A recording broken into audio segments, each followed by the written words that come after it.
The dust swirled thick across the forgotten plains of Nebraska Territory in 1874, where civilized folk wouldn't dare set foot.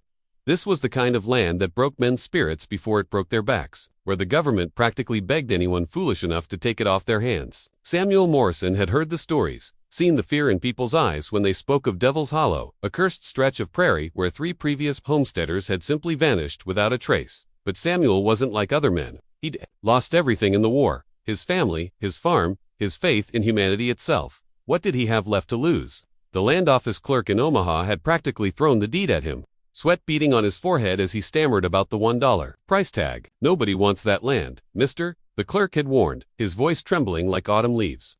"Strange things happen out there. Animals won't graze, crops won't grow, and the wind, Lord help us, the wind carries voices of the dead." Samuel had simply placed his silver dollar on the counter and walked out. The deed crumpled in his weathered fist. The journey to Devil's Hollow took 3 days, through terrain that seemed to grow more hostile with each passing mile. The very air felt thick with malevolence, and his horse grew increasingly skittish as they approached the boundary markers. Ancient native burial mounds dotted the landscape like sleeping giants, and the grass grew in unnatural patterns that hurt the eyes to look upon. By the time Samuel reached his new property, the sun was setting blood red through clouds that moved against the wind. What he found there defied all explanation.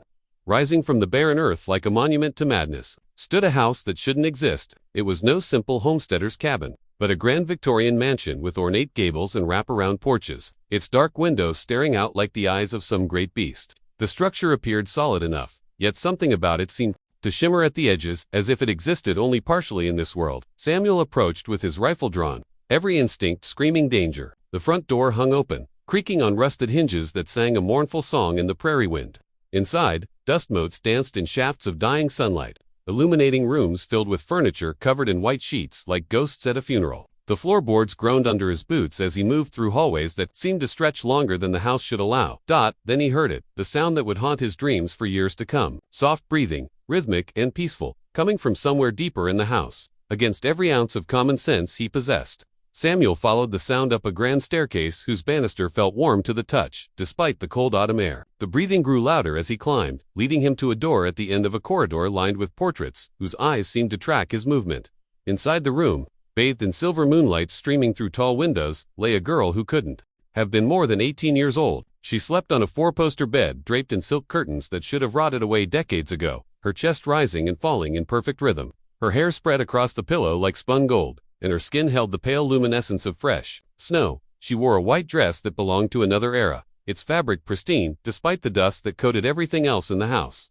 Samuel stood frozen in the doorway, his rational mind warring with the evidence before his eyes. This was impossible. No one could survive in this desolate place, especially not a young woman dressed for a society ball. Yet there she was, sleeping as peacefully as if she lay in the finest hotel in Chicago. As he watched, her lips curved into the faintest smile, and she murmured something in a language he didn't recognize. The smart thing would have been to leave immediately, to ride back to Omaha and tell the land office to keep their cursed acre. But Samuel Morrison had been broken by loss, hardened by war, and stripped of the luxury of fear. Instead, he backed quietly from the room and made camp in the kitchen downstairs, where he spent a sleepless night listening to the house breathe around him like a living thing. When dawn broke across Devil's Hollow, Samuel expected to find the house gone, revealed as nothing more than a fever dream brought on by exhaustion and isolation. But the Victorian mansion remained solid and real in the morning light, and upstairs, the girl still slept. He climbed the stairs again, drawn by a compulsion he couldn't name, and studied her face in the gentle morning glow. She was beautiful, in a way that seemed almost supernatural, with features so perfect they might have been carved by angels. Days passed in this strange routine. Samuel would tend to his basic needs, explore the impossible house with its rooms that rearranged themselves when he wasn't looking, and visit the sleeping girl who never stirred no matter how loudly he spoke or how close he came to her bedside. The house provided for his needs in ways that defied explanation. Food would appear in the pantry, fresh water flowed from pumps that connected to no visible source, and firewood stacked itself neatly by the hearth. On the 7th night, as autumn deepened and the first frost painted the windows with crystal patterns, something changed. Samuel was reading by candlelight in the library, a room he was certain hadn't existed the day before, when he heard footsteps overhead. Light, delicate steps that could only belong to one person. His heart hammered against his ribs as he climbed the familiar stairs, rifle forgotten in his urgency. The girl was awake, standing by the window in her white dress, silhouetted against the star-filled sky. When she turned to face him, her eyes held depths that seemed to contain centuries of sorrow and wisdom. "You came," she said, her voice like wind chimes in a gentle breeze. "I've been waiting so long for someone to come." Her name was Evangeline, and her story unfolded like pages from a book written in tears and starlight. She had been the daughter of a railroad baron in 1847, engaged to marry a man she despised for the sake of her family's business interests. On the night before her wedding, she had fled into the prairie, seeking death rather than a life of loveless bondage.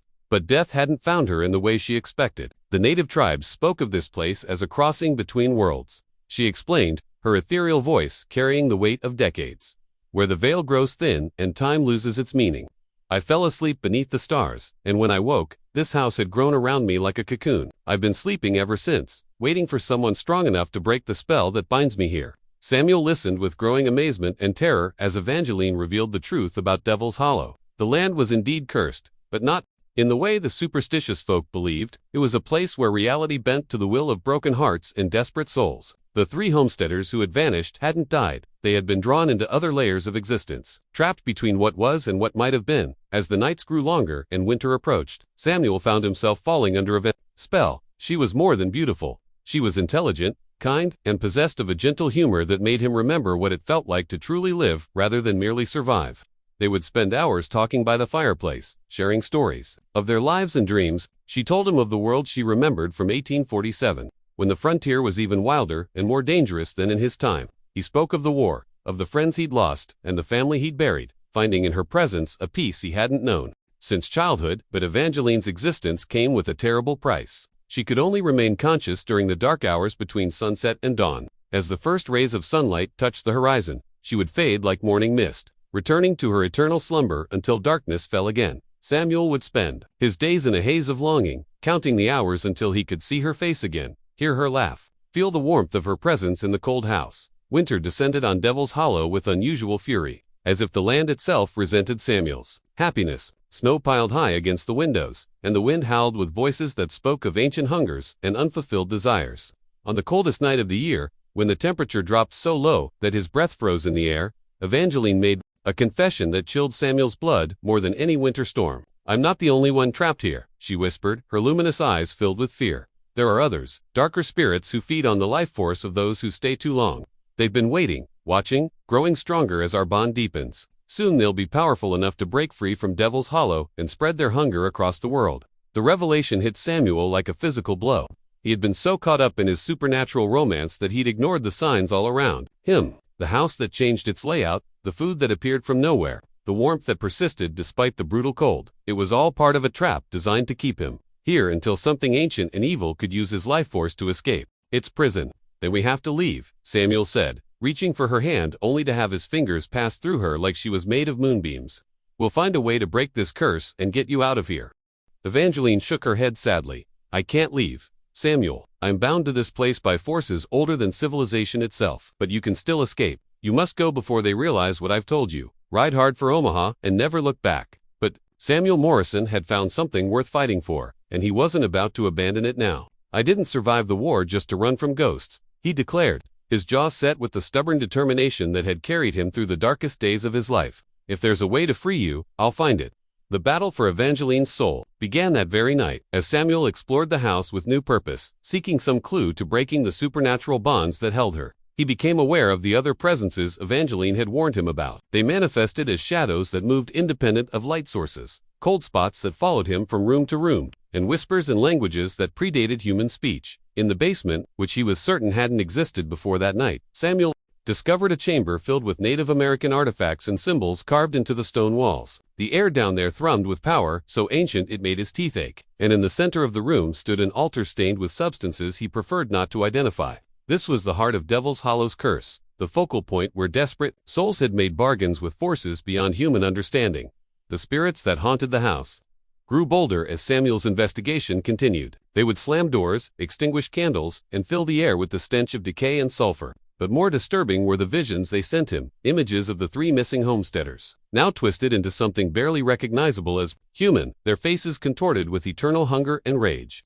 They had been transformed into servants of whatever ancient entity ruled over Devil's Hollow, and Samuel realized with growing horror that he was being groomed for the same fate. Yet each Dawn brought new resolve as Samuel watched Evangeline fade into sleep. Her faith in his ability to save her never wavered, even as the supernatural assaults on his sanity intensified. She would spend their precious nighttime hours teaching him what she had learned during her decades of imprisonment, sharing fragments of native lore and spiritual wisdom that might prove useful in their fight against the darkness. The breakthrough came during a blizzard, so fierce it seemed like the end of the world. Trapped inside the house with wind howling like banshees and snow piling against the windows, Samuel found himself drawn to the library, where new books appeared each night containing knowledge no mortal was meant to possess. Among them was a journal written in Spanish by a conquistador who had encountered similar, supernatural phenomena centuries earlier. According to the journal, places like Devil's Hollow were created when the spiritual world bled through into physical reality, usually triggered by extreme emotional trauma or desperate prayers.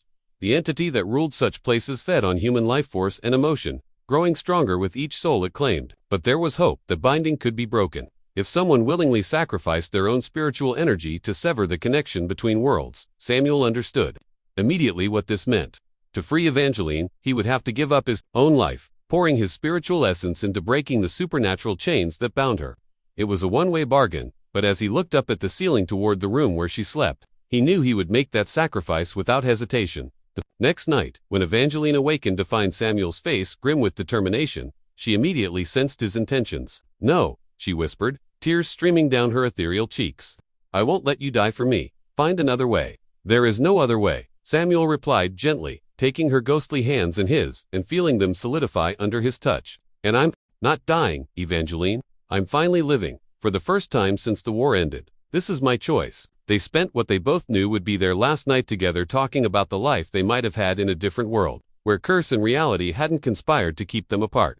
Samuel spoke of the farm he would have built, the children they might have raised, the quiet evenings they would have shared watching the sunset paint the prairie gold. Evangeline described the adventures they could have had, traveling west to California or north to the Oregon Territory, building something beautiful together in a land that promised new beginnings. As dawn approached, Samuel made his way to the basement chamber, Evangeline's spirit following close behind. The ancient altar seemed to pulse with malevolent anticipation, and the carved symbols on the walls glowed with an inner fire that hurt to look upon directly. The other spirits of Devil's Hollow gathered in the shadows, sensing that their long imprisonment was about to end one way or another. Samuel placed his hands on the altar and began to speak the words Evangeline had taught him, phrases in the old tongue that would transfer his life essence into breaking the spiritual barriers that kept her trapped. Power flowed through him like liquid lightning, and he felt his mortality burning away like paper in a furnace. The house shook around them as supernatural forces clashed, and the screams of the bound spirits rose to a crescendo that threatened to shatter reality itself. In that moment of ultimate sacrifice, something unexpected happened. Evangeline's love for Samuel and his willingness to die for her created a resonance that the ancient evil hadn't anticipated.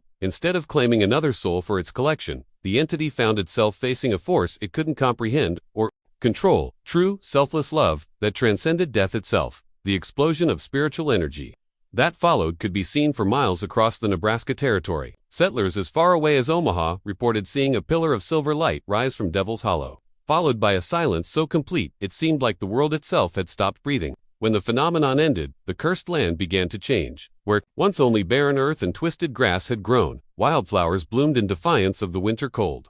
The native burial mounds crumbled to dust, releasing spirits that had been trapped for generations. And at the center of it all, the impossible Victorian mansion began to fade like a mirage, its purpose finally fulfilled. Samuel found himself lying in the prairie grass as the sun rose over a landscape transformed.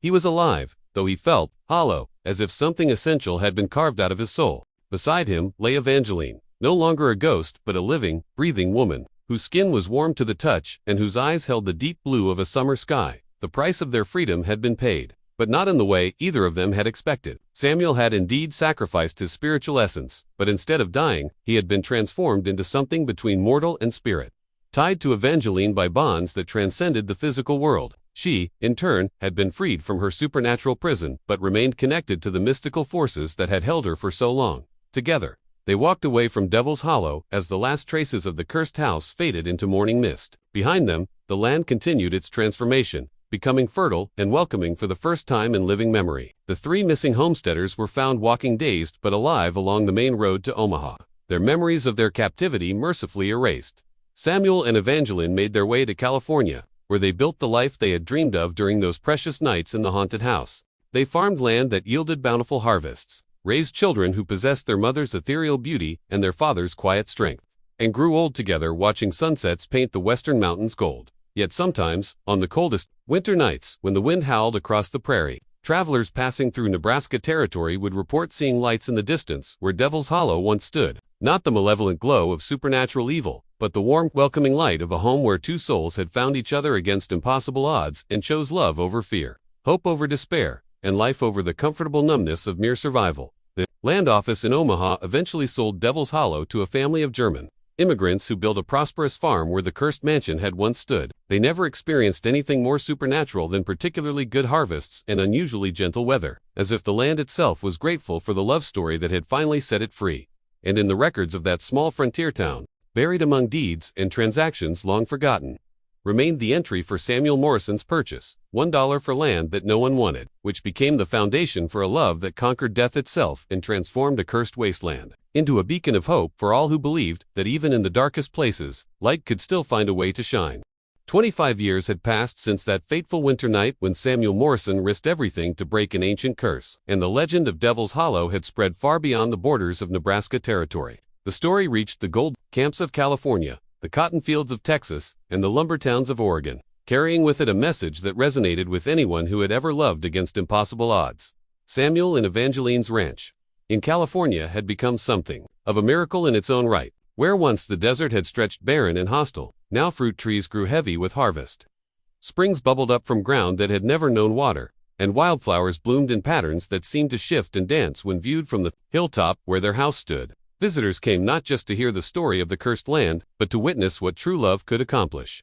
When it was given room to flourish, the old soldier had aged in the way that men do when they've found their purpose, his hair silver white but his eyes still sharp with the intensity that had carried him through war and supernatural terror alike. Evangeline remained as beautiful as the day he'd first seen her sleeping in that impossible house, though now her otherworldly grace was tempered with the warmth of a woman who had lived fully and loved deeply. Their 3 children had grown into remarkable adults, each carrying within them a spark of the supernatural forces that had brought their parents together. The eldest, Sarah, had become a healer whose touch could mend bones and hearts with equal skill. The middle child, Thomas, had followed his father's path as a protector, but his battles were fought against loneliness and despair rather than Confederate soldiers or ancient spirits. The youngest, Mary, possessed her mother's gift for seeing beyond the veil between worlds, often speaking with spirits who sought her help in finding peace. On a warm evening in late summer, as the family gathered on their porch to watch the sun paint the western mountains gold, a stranger approached their gate. He was a young man, dust-covered from long travel, his eyes holding the hollow look that Samuel recognized from his own mirror in the years before he'd found Evangeline. "Are you Samuel Morrison?" the stranger asked, his voice cracking with exhaustion, and something deeper, the kind of desperation that drives men to impossible journeys. "I am," Samuel replied, rising from his chair with the careful movements of a man whose body had been tested by time and hardship. "What brings you to my door, son?" The young man's story poured out like water from a broken dam. His name was William Carter, and he'd traveled from a small town in Colorado where his beloved had fallen victim to a curse similar to the one that had once bound Evangeline. She lay in endless sleep in an old Spanish mission, trapped by the vengeful spirit of a conquistador who had died there centuries before. The local priest had declared her beyond saving, and William's friends had urged him to accept her fate and move on with his life. "But I heard about what you did in Nebraska," William said, his hands trembling as he spoke. "How you bought cursed land and saved the woman you loved. I have everything I own here in this saddlebag, $300 in gold. I'll give it all to you if you'll just tell me how to break the curse that holds my Catherine." Samuel studied the young man's face, seeing in it the same desperate determination that had driven him to purchase Devil's Hollow for a single silver dollar. Evangeline appeared beside him, her hand coming to rest gently on his shoulder as she, too, evaluated this supplicant who had come seeking the secret to conquering supernatural evil. "Keep your gold," Samuel said finally, his weathered hand resting on the young man's shoulder. "What you need can't be bought with money. Sit down, and let me tell you the real secret of breaking curses and freeing trapped souls." As the stars emerged overhead and the desert night settled around them, Samuel began to speak not of rituals or ancient words, but of the choice that every man must make when faced with forces beyond his understanding. He spoke of the moment when self-preservation must be set aside in favor of something greater, when the comfortable numbness of a safe life must be abandoned for the terrifying beauty of absolute commitment. "The curse isn't broken by magic words," or supernatural power, Samuel explained, his voice carrying the authority of a man who had stared into the abyss and chosen love over fear. It's broken by the willingness to sacrifice everything, not just your life, but your very soul for another person's freedom. The spirits that create these prisons feed on selfishness and despair. They can't survive in the presence of genuine, selfless love. William listened with the intensity of a man hearing his own salvation described, and when Samuel finished speaking, the young man's eyes held a new light, not the hollow desperation of before, but the fierce determination of someone who had found his purpose. Then I know what I have to do, William said, rising to his feet with movements that suddenly seemed more confident, more purposeful. Thank you, Mr. Morrison. I won't forget what you've taught me. As William Carter rode away into the night, heading back toward Colorado and whatever supernatural trial awaited him there, Samuel felt Evangeline's ghostly hand solidify in his own. Together, they had given another lost soul the tools he needed to fight for love, just as Samuel had once fought for hers. Do you think he'll succeed? Evangeline asked, her voice carrying the musical quality that still made Samuel's heart race. After all these years, he will, Samuel replied with quiet certainty, because he has what it takes, the courage to risk everything for love. That's all it ever takes. They sat together in comfortable silence as the night deepened around them. An old soldier and his ethereal bride, surrounded by the family and the life they had built from the ashes of an ancient curse. Behind them, their children and grandchildren slept peacefully in a house, blessed by love that had conquered death itself. And somewhere in the distance, carried on the desert wind, came the sound of hoofbeats as William Carter rode toward his own impossible battle. Armed with nothing but determination and the knowledge that love, when it was willing to sacrifice everything, could overcome any force in heaven or hell, the legend of Samuel Morrison would continue to spread, inspiring countless others to choose courage over comfort, hope over despair, and love over the safe numbness of a life unlived. And in a small plot of land in Nebraska Territory that had once been called Devil's Hollow, wildflowers continued to bloom out of season, testament to the truth that even the darkest places could be transformed by the light of genuine love.